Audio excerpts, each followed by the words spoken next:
ತಜ್ಞರು ಹೇಳುವ ಪ್ರಕಾರ ರಾಗಿ ಗ್ಲೂಟನ್ ಅಂಶದಿಂದ ಮುಕ್ತವಾಗಿದೆ. ಅಲ್ಲದೆ ಅಪಾರ ಪ್ರಮಾಣದಲ್ಲಿ ನಾರಿನಾಂಶದ ಜೊತೆಗೆ ಕಡಿಮೆ ಪ್ರಮಾಣದಲ್ಲಿ ಕ್ಯಾಲೋರಿ ಅಂಶಗಳು ಕೂಡ ಕಂಡುಬರುವುದರಿಂದ ದೀರ್ಘ ಸಮಯಗಳ ಕಾಲ ಹಸಿವನ್ನು ತಡೆಹಿಡಿದು ತೂಕ ಇಳಿಸಲು ಸಹಾಯವಾಗುತ್ತದೆ. ಜೊತೆಗೆ ದೇಹದ ಬೊಜ್ಜನ್ನು ಸಹ ಕಡಿಮೆ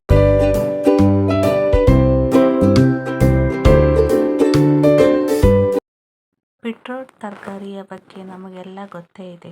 ತನ್ನಲ್ಲಿ ಅತಿ ಹೆಚ್ಚು ಪೌಷ್ಟಿಕಾಂಶ ಸತ್ವಗಳನ್ನು ಒಳಗೊಂಡಿರುವ ತರಕಾರಿ ಇದು. ಈ ತರಕಾರಿಯಲ್ಲಿ ಕ್ಯಾಲೋರಿ ಹಾಗೂ ಕೊಬ್ಬಿನ ಅಂಶವು ಸ್ವಲ್ಪವೂ ಕಂಡುಬರುವುದಿಲ್ಲ.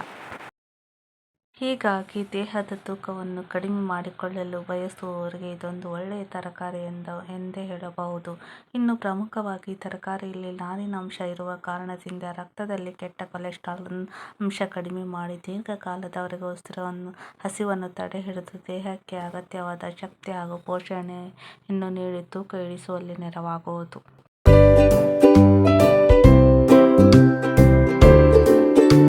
ಚಿಯಾ ಬೀಜಗಳು ನೋಡಲು ಸಣ್ಣಗೆ ಕಾಣಿಸಿದರೂ ಕೂಡ ತನ್ನಲ್ಲಿ ಅತ್ಯಧಿಕ ಪ್ರಮಾಣದಲ್ಲಿ ಪೋಷಕಾಂಶಗಳನ್ನು ಒಳಗೊಂಡಿದೆ.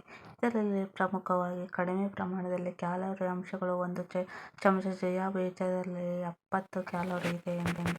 ಕರಗುವ ನಾರಿನ ಅಂಶ ಹಾಗೂ ಪ್ರೋಟೀನ್ ಅಂಶಗಳು ದೇಹದ ತೂಕವನ್ನು ಇಳಿಸಲು ನೆರವಾಗುತ್ತದೆ.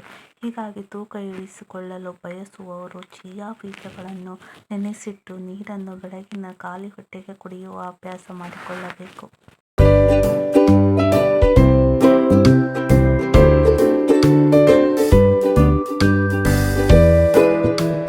ದಾಳಿಂಬೆ ಹಣ್ಣುಗಳು ಬೆಲೆಯಲ್ಲಿ ದುಬಾರಿ ಎನ್ನುವ ಒಂದೇ ಕಾರಣ ಬಿಟ್ಟರೆ ಉಳಿದೆಲ್ಲ ವಿಷಯದಲ್ಲೂ ಈ ಹಣ್ಣು ಎತ್ತಿದ ಕೈ ಎನ್ನುವುದು ಹಲವಾರು ಬಾರಿ ಸಾಬೀತಾಗಿದೆ. ತನ್ನಲ್ಲಿ ಹಲವಾರು ಬಗೆಯ ಪೋಷಕಾಂಶಗಳು ಹಾಗೂ ವಿಟಮಿನ್ಸ್ಗಳನ್ನು ಒಳಗೊಂಡಿರುವ ಈ ಹಣ್ಣು ದೇಹಕ್ಕೆ ಆರೋಗ್ಯಕ್ಕೆ ಇದು ತುಂಬಾ ಒಳ್ಳೆಯದು ಎಂದು ಹೇಳಬಹುದು. ಇದನ್ನು ದೇಹದ ತೂಕವನ್ನು ಇಳಿಸಿಕೊಳ್ಳಲು ಬಯಸುವವರು ಈ ಹಣ್ಣನ್ನು ತಮ್ಮ ಆಹಾರ ಪದ್ಧತಿಯಲ್ಲಿ ಸೇರಿಸಿಕೊಂಡರೆ ಒಳ್ಳೆಯದು. ಯಾಕಂದ್ರೆ ಈ ಹಣ್ಣಿನಲ್ಲಿಯೂ ಕೂಡ ಕಡಿಮೆ ಪ್ರಮಾಣದಲ್ಲಿ ಕ್ಯಾಲೋರಿ ಅಂಶಗಳು ಕಂಡುಬರುವುದರಿಂದ ದೇಹದ ತೂಕವನ್ನು ಕಡಿಮೆ ಮಾಡಲು ನೆರವಾಗುತ್ತದೆ.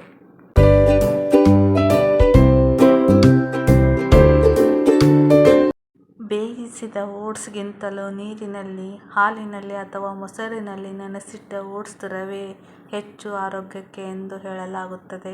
ಹೀಗಾಗಿ ತೂಕ ಇಳಿಸಿಕೊಳ್ಳಲು ಬಯಸುವವರು ಪ್ರತಿದಿನ ಬೆಳಗಿನ ಉಪಹಾರಕ್ಕೆ ನೆನೆಸಿಟ್ಟ ಓಟ್ಸ್ ಸೇವನೆ ಮಾಡಿದರೆ ತುಂಬಾ ಒಳ್ಳೆಯದು ಎಂದು ಹೇಳಬಹುದು.